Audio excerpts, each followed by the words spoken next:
So I'll admit to feeling a bit nervous about this, and I'm here mainly because Barb just is relentless in getting people to speak, but I am happy that I'm doing this.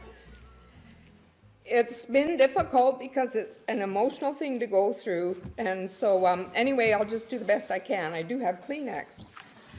So a lot of what I'm going to tell you today is family lore, or things that have been told to me by my family, relatives that still live on the Isle of Man, my mother, my father. There's other stuff in here. My brother is quite a keen historian, and I actually wanted him to do this, but he has supplied me with a lot of dates and information that's made this really quite easy for me. So I'm going to start, and I also, of course, have included some stories about me growing up in Royal Oak, which I believe is the purpose of why we do this. My grandfather, John James Quayle, was born on the Isle of Man in 1878, and he was one of a family of 6 children. So the name Quayle is actually an anglicization of the Gaelic Scottish MacPhail, which means son of Paul.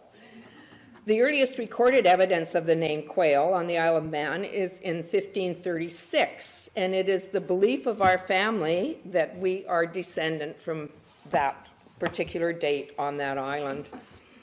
Family legend has it that 2 fishermen were shipwrecked on the Isle of Man, and at that time they walked inland until they could no longer see the sea, and they dropped their oars, and that's where they decided that they would stay.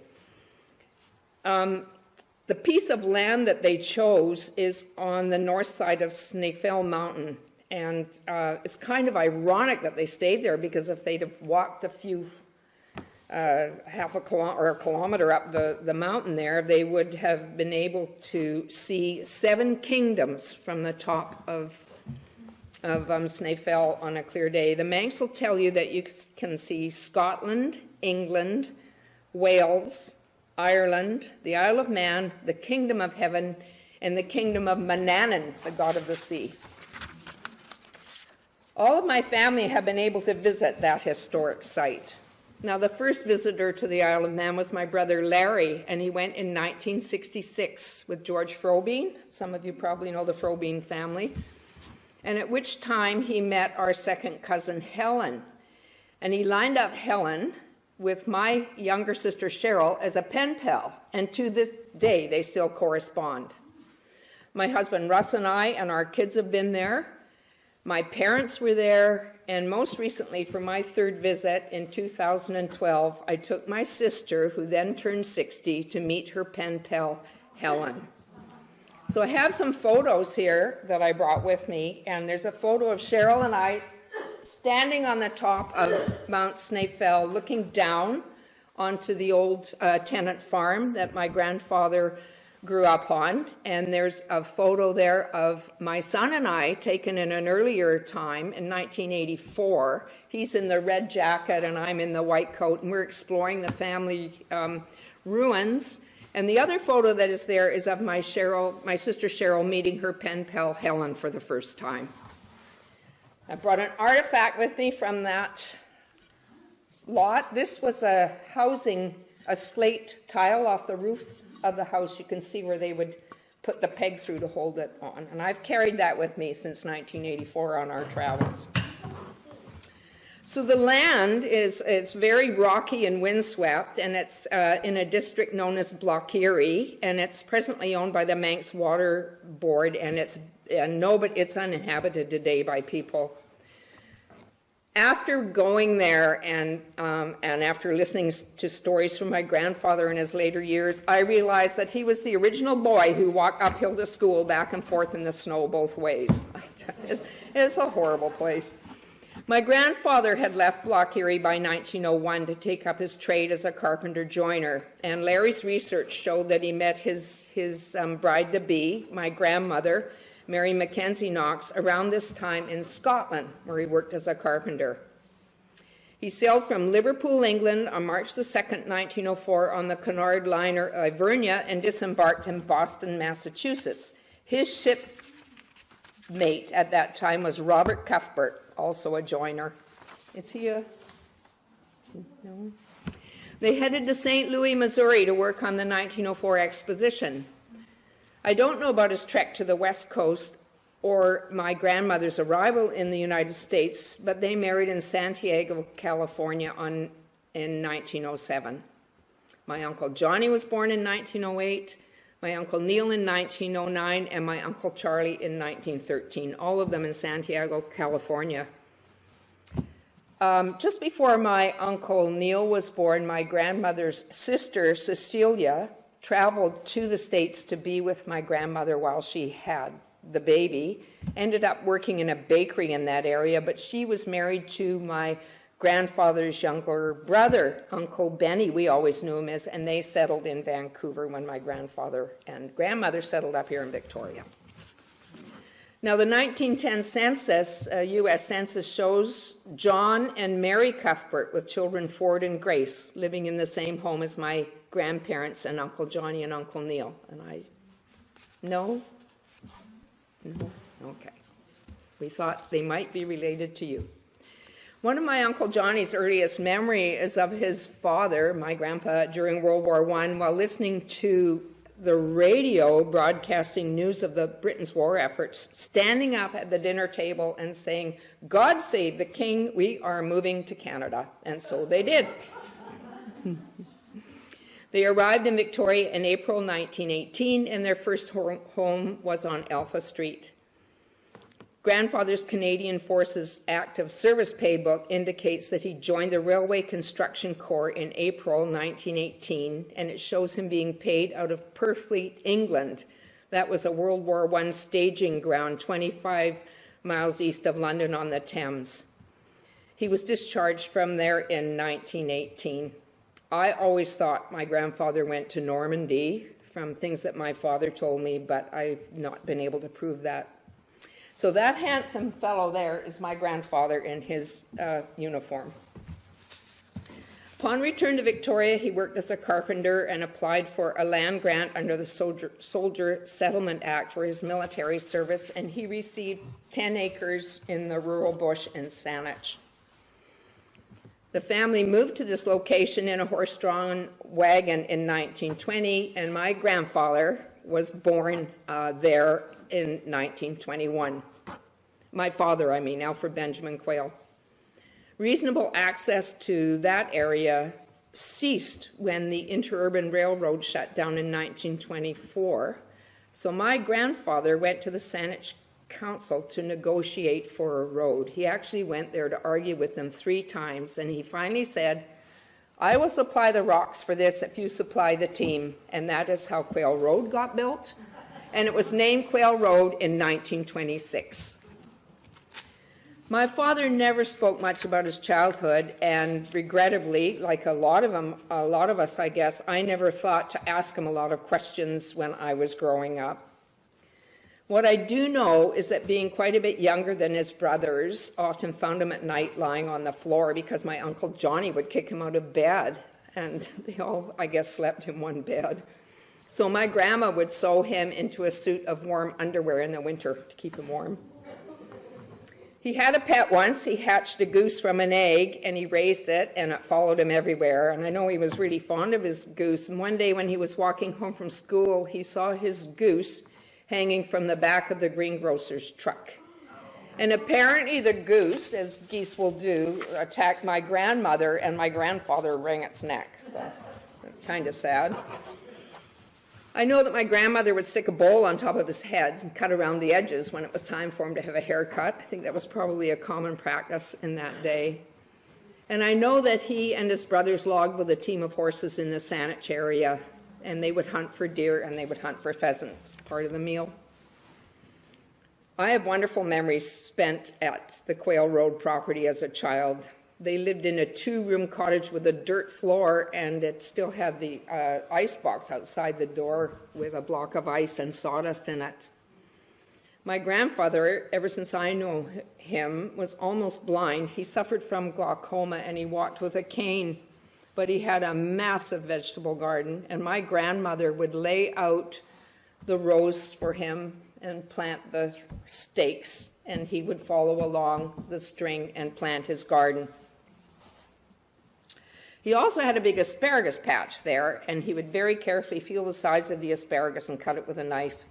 It's kind of ironic because as kids we hated asparagus and we had lots of access to it. Now I have my own asparagus patch.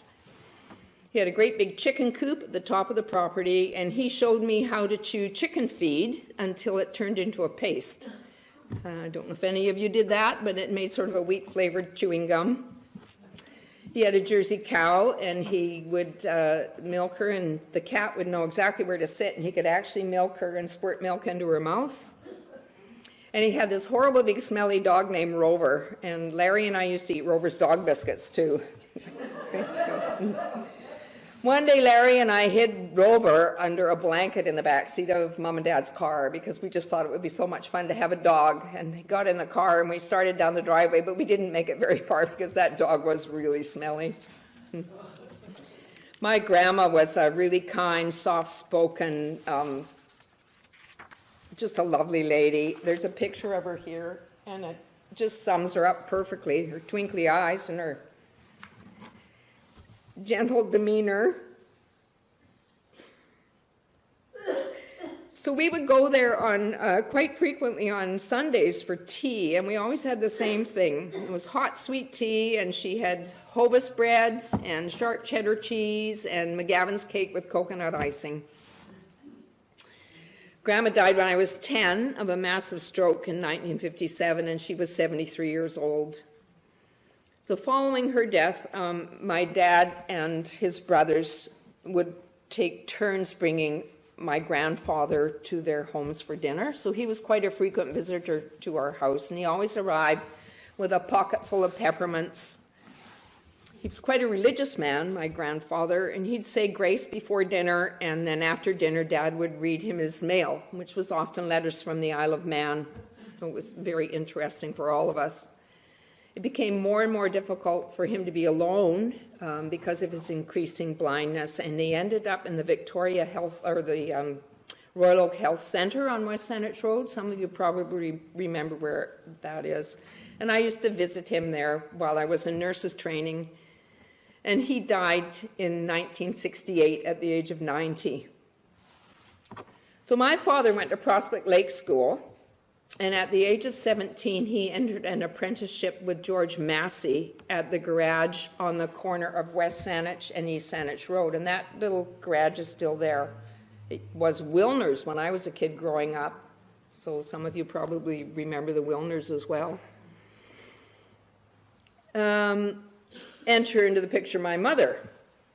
So Mom's family took a somewhat similar route to the Royal Oak area as my dad's did, both parents being from England and emigrating to the eastern states and then traveling across country to California and heading up to the west coast. Mom's one of 5 children, and she was born in Portland, Oregon in 1923. She had an older brother, Jack, and younger brothers, Earl, Kenny, and Terry. So Terry is the only one of the boys still alive, and some of you probably remember Terry. He's a very dear friend of mine.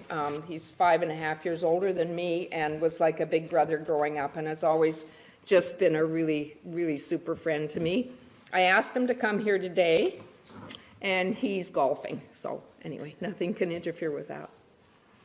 So my mom attended Mount View High School and took a secretarial course after graduating. The Marson family built this house here, which was adjacent to the Maltwood property at that time. So some of you might remember that house. It's now been demolished, and I think there's apartment buildings there. So that picture is of my mother and father courting, and they're sitting on a rudge. And I think that's sort of a motorbike that you start with a kickstart. I don't know too much about it, but anyway. My Uncle Jack always said that Grandma and Grandpa were happy that Dad didn't buy a car. He thought their daughter would be safer on the back of a motorbike than in the backseat of a car. Anyway. Mom's family moved to Victoria when she was 6, so that would mean that they had arrived here after the Quayle family. What else did I want to tell you about that? So how my mother met my father, well, she noticed him down there, this handsome auburn-haired chap, and she used to let the air out of her tires on her bicycle and go down so that that's how they met. My dad was in the Wavy Navy, the Royal Canadian Naval Reserves, volunteer reserves, and he served as a petty officer on minesweepers on the West Coast during World War II. So Mom and Dad were married in this church on March the 26th, 1943. Mom was 19 and my father was 21, and their wedding picture is there. And I also brought their registration of marriage certificate. It's kind of cute to see because there's a question on here, question number 12. Can the bridegroom read? Can he write? And number 24 is, can the bride write? Can she read? So there they are. I'll leave it here and you can look at it. It's quite different from the registration of marriage that we went through, of course. So following the reception and the ceremony, they took the bus back to their apartment. Dad was in his uniform and Mom was in her dress, and the passengers on the bus stood up and gave them a round of applause. And I've just recently learned that they went to their new apartment, and this apartment was in the home of Heather McDonald's grandparents. Your husband's grandparents, the Hendersons. And I remember meeting them as a young girl. So under the Veterans Land Act, my father purchased an acre of land on East Saanich Road, and he and Mom began construction of the house that they would know until they died. We were one property up from my grandparents on Kentucky, and next door to Marilyn Smith, and my godparents, Verna and Warden Cudmore. Dad was no longer in the Navy. He went back to working as a mechanic until he started working with my mother's older brother, Jack, at the M&M Floor Company, laying hardwood floors. So the first thing they built on that property was the garage, and I remember being bathed in the sink there and playing on the construction site. One day I climbed up on a pile of drainage tile and collapsed it, and I squashed my brother's middle finger. So he frequently shows me that. It's tragic.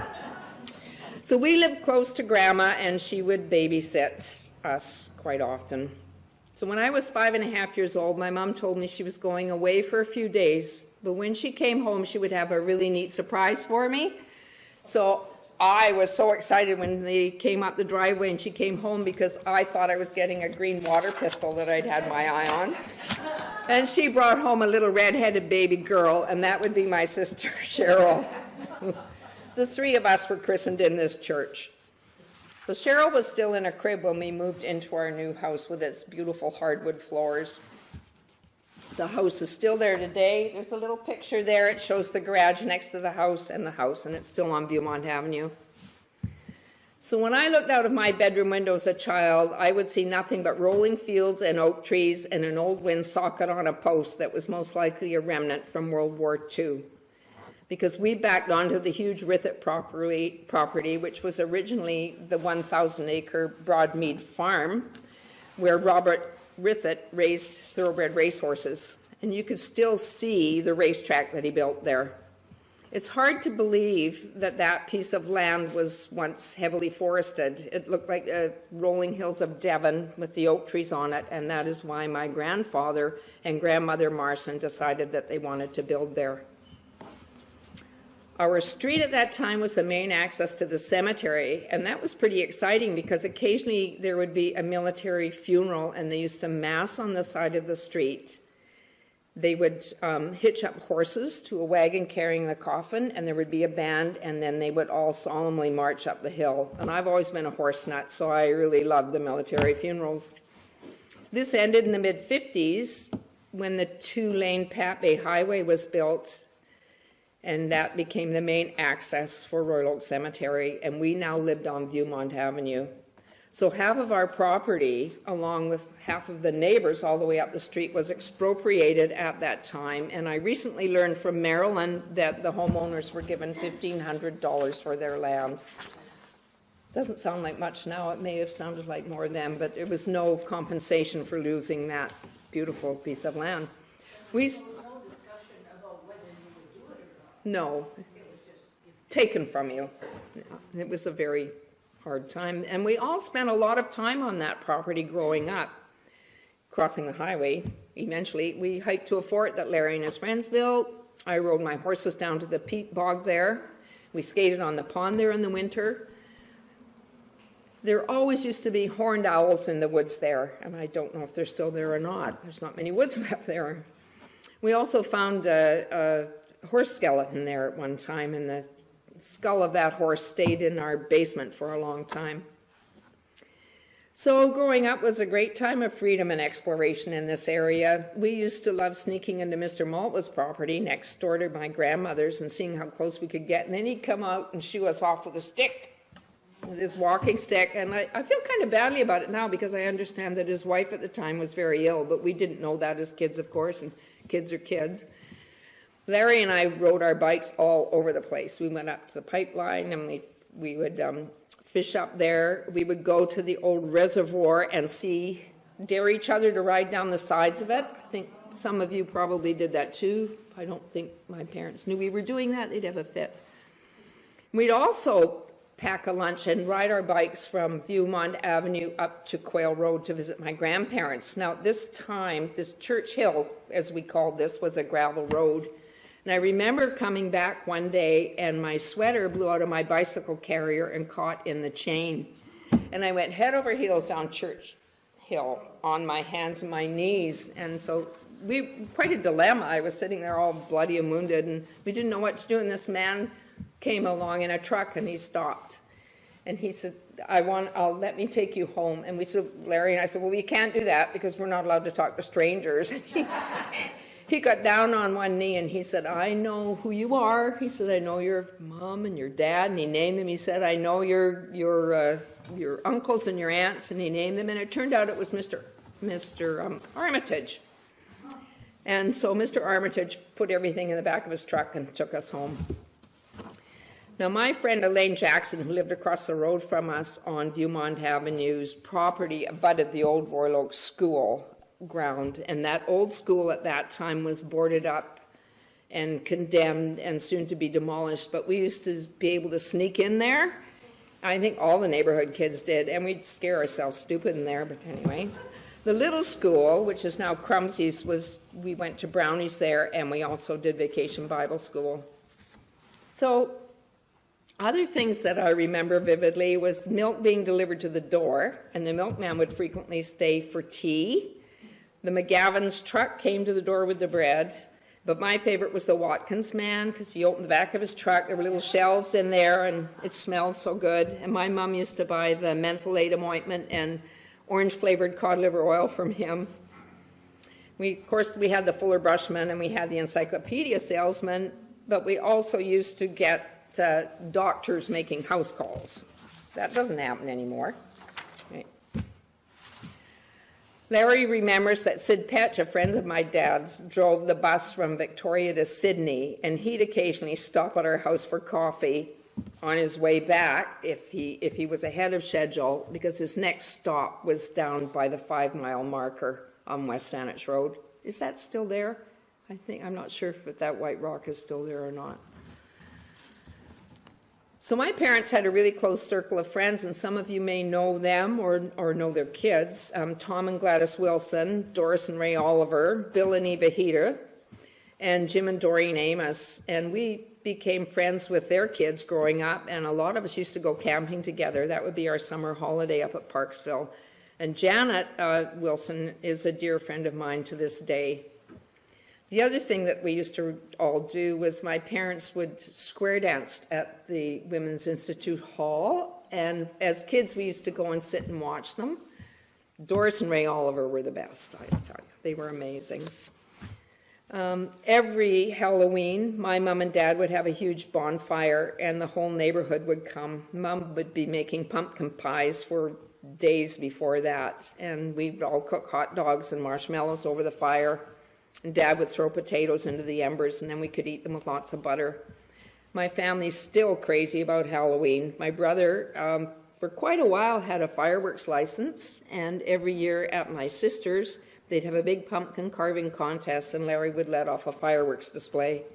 think he's passed that over now to one of the nephews. We had a funny old lady on our street, actually. Her name was Mrs. Cooper. I know Marilyn remembers her too, but she'd often visit, come for tea, and would end up staying for dinner.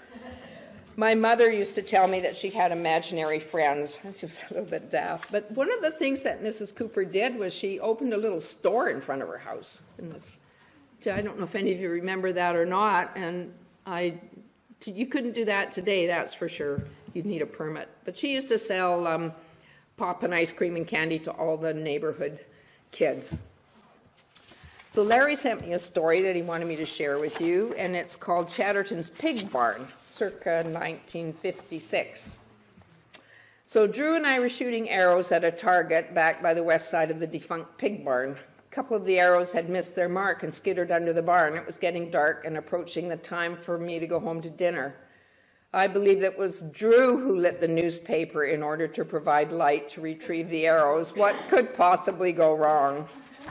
Well, we were having dinner when we heard the wail of sirens. A while later, our phone rang. It was an excited Drew. Could Larry come to his place and watch the firemen put out the blaze? Well, that didn't fly. There were soon to be consequences. Somehow Drew negotiated the terms of his punishment, and I was allowed to assist him. When I arrived at the Chattertons a couple days later, I was met by Drew and a rather serious-looking Mrs. Chatterton. There were 2 large boxes of Eddie's wooden matches on the sidewalk. Our punishment was to light and blow out, one at a time, all of the matches. We had to account by keeping only partially burnt matchsticks. Mrs. Chatterton left us to our task. Of course, we devised methods of mass lighting and extinguishing, including bodily fluids.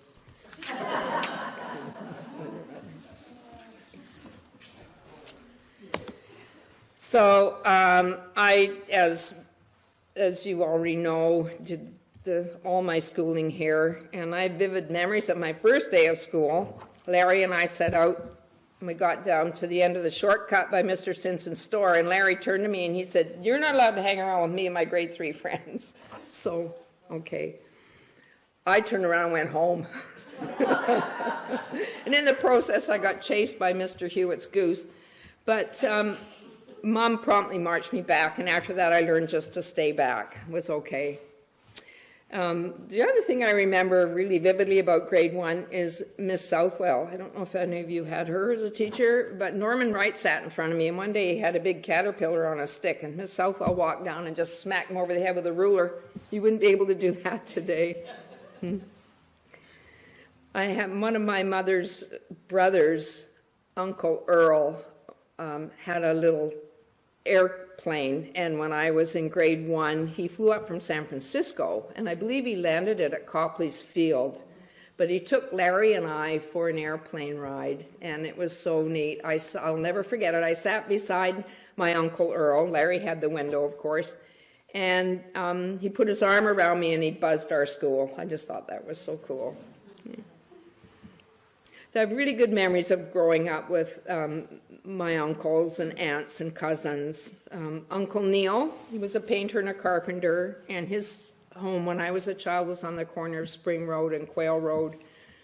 He had terrible losses in his life, and some of you may remember this. In 1963, his son Gary, who was an apprentice electrician at the age of 24, was killed when a staircase collapsed while they were building the Bent Hall building downtown. Less than 2 years later, my Auntie Alsace, his wife, died in a plane crash.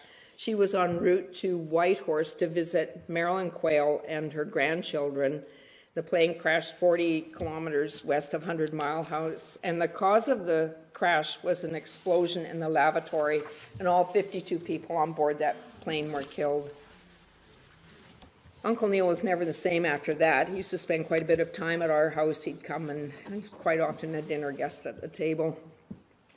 He was a very kind man and just a sweet, sweet person.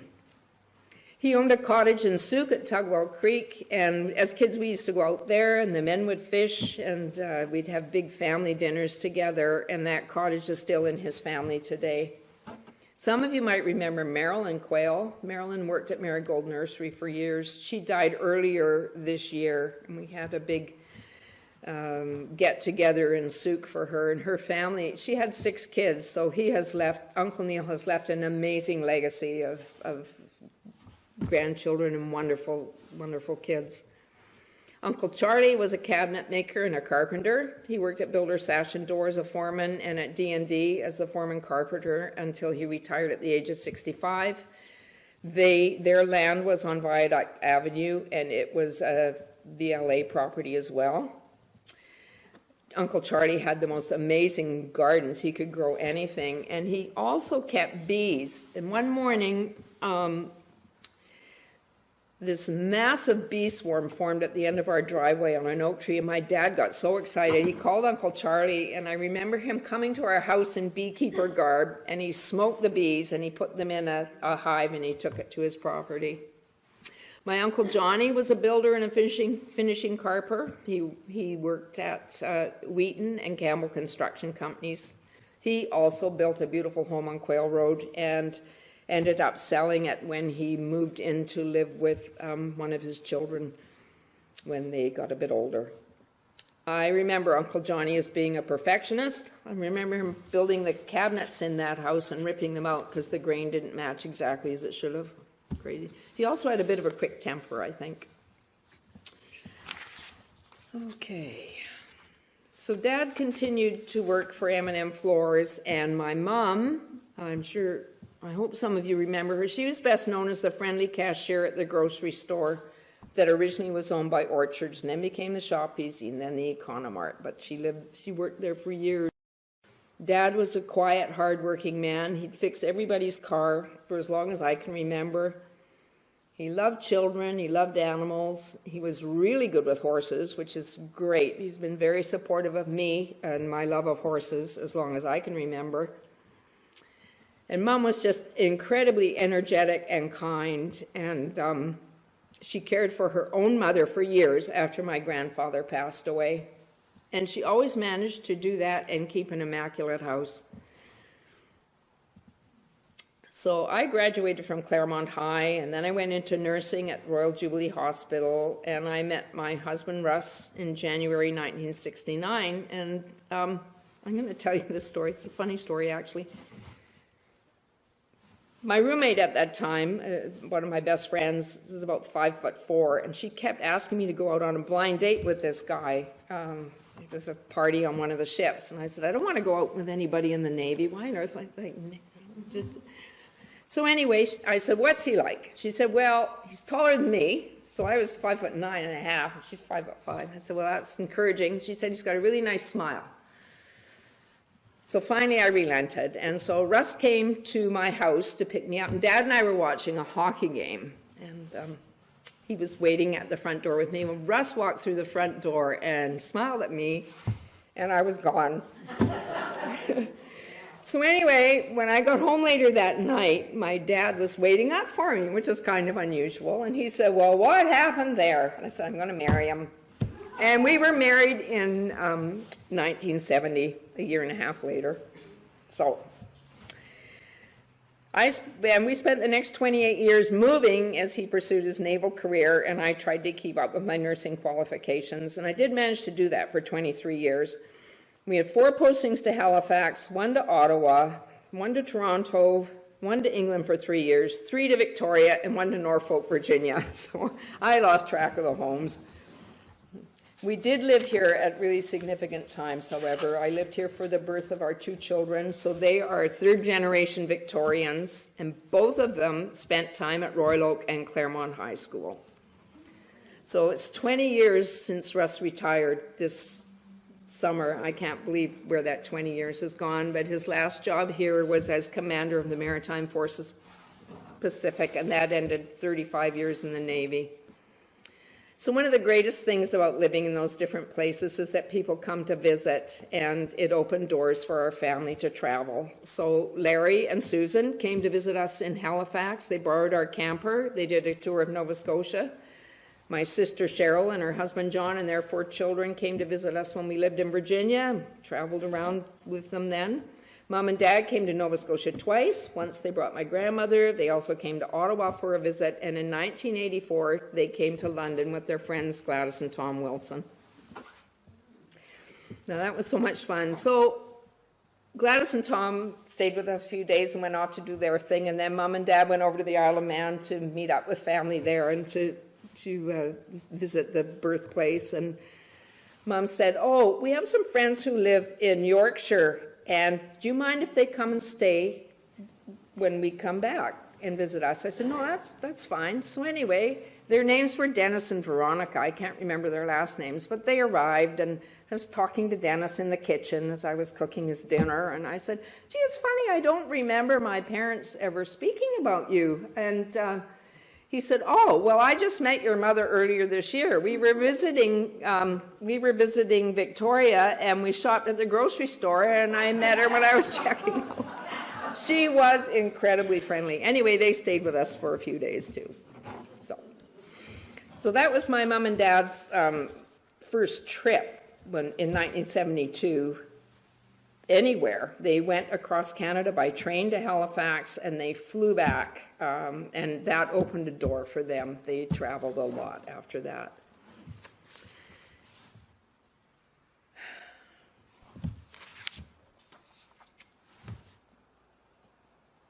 It's the hard part. I guess I could skip it, but I won't. Okay, the last time I saw my dad was on November the 20th, 1988. Our daughter Julie had a horse, and Dad, always a keen follower of the horse thing with us, came to watch her in her riding lesson. And I remember it really well because he was flying to Hawaii that day, and I couldn't believe that he came to watch this riding lesson. Now, 2 years prior to this, my father had a sinus cancer removed that was a direct cause of inhaling the sawdust after working on the hardwood floors. And they didn't get it all, and it had metastasized into his orbit behind his eye. So Dad wore an eye patch, and he just had a course of radiation therapy, and he was given the okay to travel. So 7 days later, I received a phone call from a man in Hawaii, and he said, he introduced himself, and he said, your father is dead. And he put my mother on the phone, and what had happened was Dad had gone, they'd been swimming, they'd been out for dinner, and walking back to the hotel, my father had a massive coronary and died on the street in Hawaii. Mom came home a few days later, and Larry and I went over to meet her flight and brought her back on the ferry, and my mother was never the same after that. So a lot of the things that she was going through, we could tie to grieving, memory loss, and just such an unhappy, lonely person. And then about a year later, I was sitting talking to her. Actually, it was at Terry's house on Christmas Eve, and I noticed that she had what I thought was a petit-mal seizure. So I asked her if it was okay if we went to the doctor together, and she agreed that we would. We went to her doctor here, who was John McPherson in Royal Oak, and I explained what I had seen, and he sent her for an EEG, and it was an abnormal. And she was being referred to a neurologist when she had a grand mal seizure. One of the neighbors found her wandering on the street, and I got a phone call from the hospital. And my mother had a massive brain tumor. So she passed away on Christmas Eve, 1990. And before that, she lived with my family, Russ and the kids and I. I'm so thankful that we were here at that time in our lives. Anyway. So that sort of brings us to the present. Larry, my brother, had a career with the BC Assessment Authority, and he retired. He's retired now. He lives in John Dean Park with his wife, Susan. My sister, Cheryl, is married to the perennial mayor of Machosen, John Rands, who she's been with since she was 13 years old. They've got 4 kids and 6 grandchildren, and then that leaves me. I've had a really interesting life, traveling with my husband and enjoying our postings, and I won't get into a lot of things about that, but that basically sums up the family up to date. And the pictures that I brought with me today, there are 5 generations on that my grandfather and my grandmother, my parents, my siblings, my 2 children, and our grandchild. So, thanks.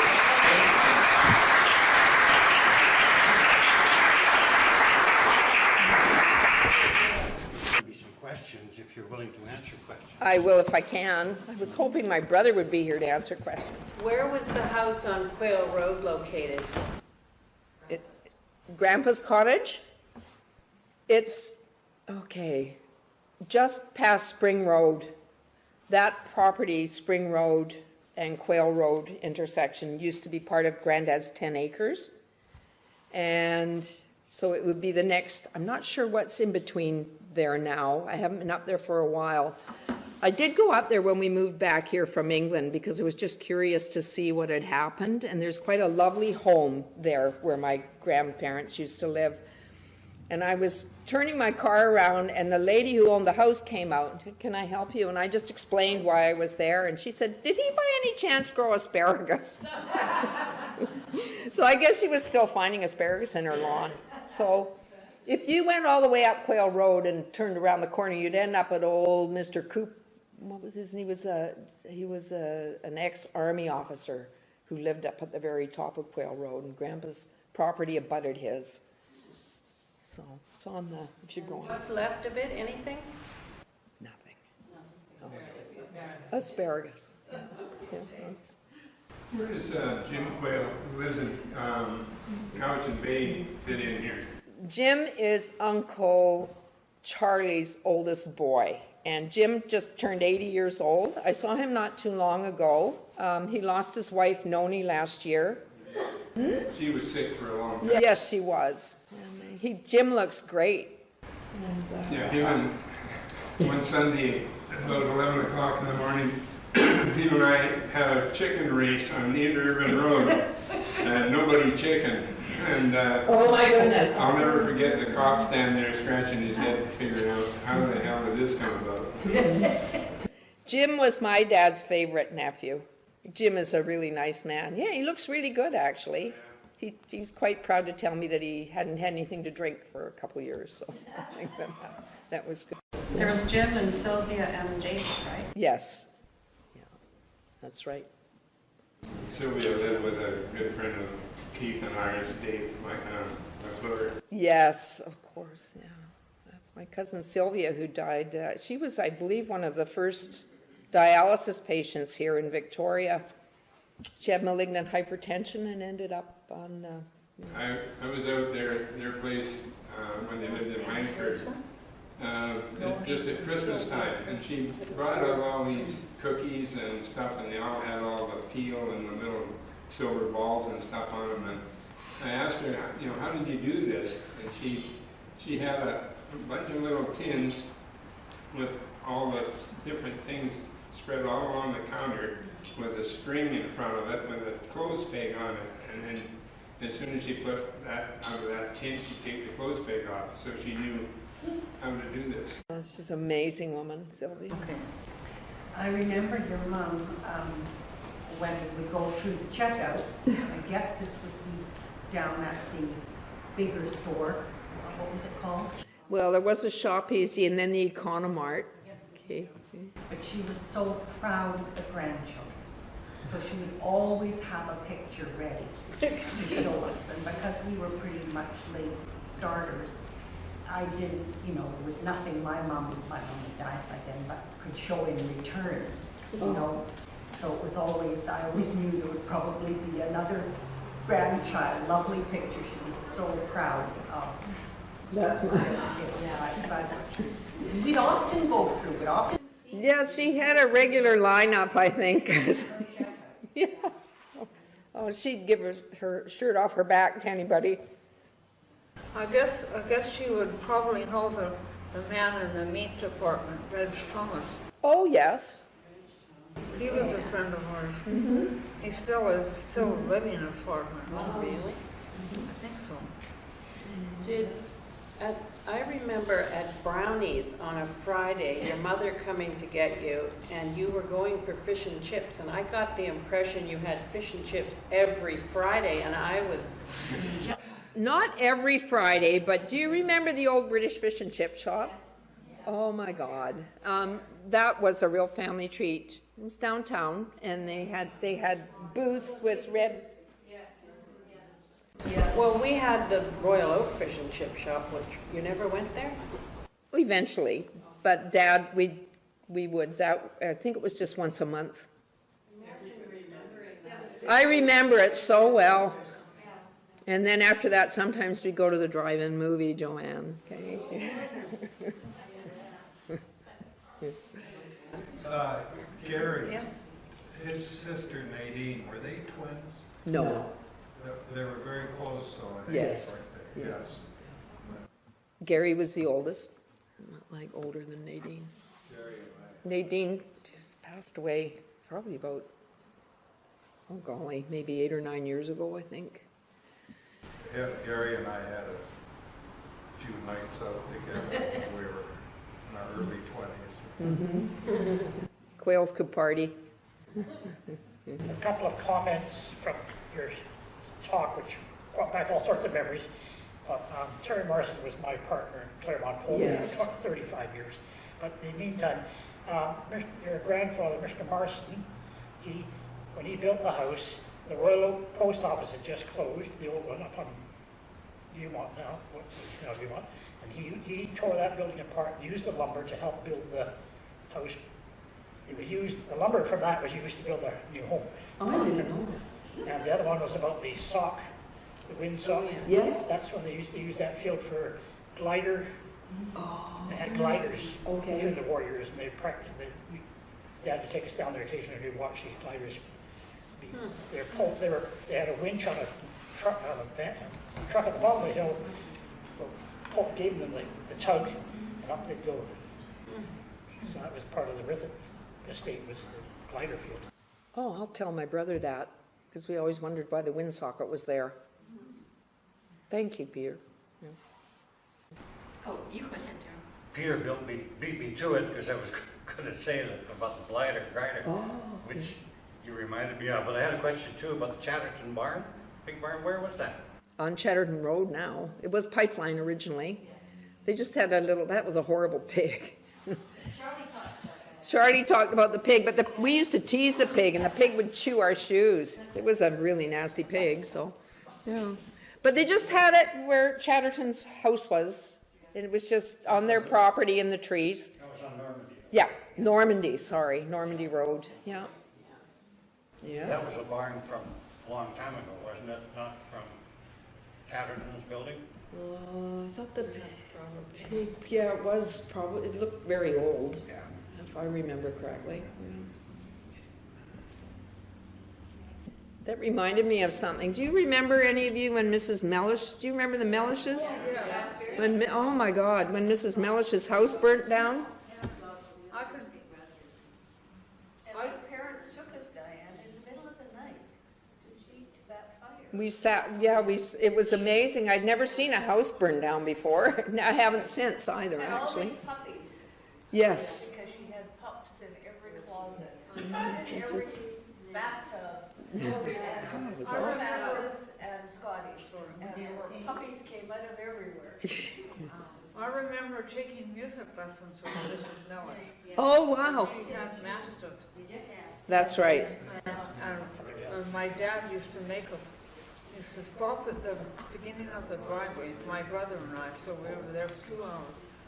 And my dad used to pick us up at the end of the driveway because he smelled so bad. Oh, Yeah, the dog doggy. heard that. And I used to sit on the piano bench, and this big mastiff would come up. And I was about 10, and I'd shake. One of the girls would come behind the mastiff, and clean up the mess. Oh my goodness. I noticed in your story the name Knox back further in the history. Did you realize that John was John Knox? Well, your Uncle John, that was his middle name. Did you realize that? I think I have it written somewhere in my correspondence. Yeah. Has anybody researched into the Maynard family, which Edith, his wife, came from? She was Edith Maynard and related to the photographers in town, Oh. Hannah Maynard, and she was very proud of that. Yeah, so it's just another branch in your history there. Well, my two cousins, Roger and Bruce, are still alive, so. Yes, you were telling me. Yeah. How was Bruce doing then? I haven't seen him for a bit. I guess Bruce has cancer. Yes. I spoke to him about a year ago trying to get him to come to town. Roger might do it. He didn't seem to think so, but I No, did the talk boys to are such Roger. chickens, eh? That was fascinating talk, thank you very It much. was very Oh, thank you. Yeah, it was very, very interesting, glad. thank you. very well presented.